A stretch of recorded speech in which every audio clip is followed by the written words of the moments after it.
एक राजा अपनी वीरता और सुशासन के लिए प्रसिद्ध था। एक बार वो अपने गुरु के साथ भ्रमण कर रहा था। राज्य की समृद्धि और खुशहाली देखकर उसके भीतर घमंड के भाव आने लगे और वो मन ही मन सोचने लगा, सचमुच मैं एक महान राजा हूँ। मैं कितने अच्छे से अपनी प्रजा का देखभाल करता हूँ। गुरु सर्वज्ञानी थे।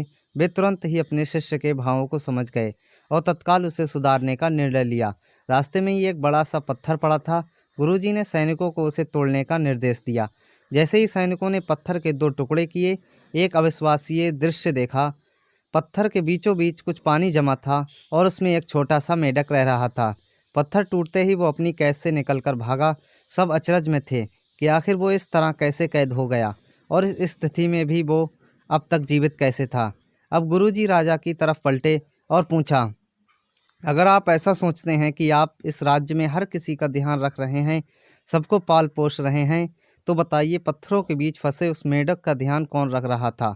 बताइए कौन है इस मेंढक का रखवाला? राजा को अपनी गलती का एहसास हो चुका था। उसने अपने अभिमान पर पछतावा होने लगा।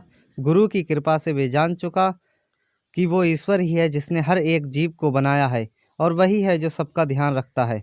मित्रों, कई बार अच्छा काम करने पर मिलने वाले यश और प्रसिद्धि से लोगों के मन में अहंकार घर कर जाता है और अतः यही उनके अपयश और दुर्गति का कारण बनता है। अतः हमें ध्यान रखना चाहिए कि हम चाहें इस जीवन में किसी भी मुकाम पर पहुंच जाएं, कभी भी घमंड ना करें और सदा अपने अर्थपूर्ण जीवन के लिए उस सर्वशक्तिमान ईश्वर अल्लाह वाहे गुरु के कृतज्ञ रहें।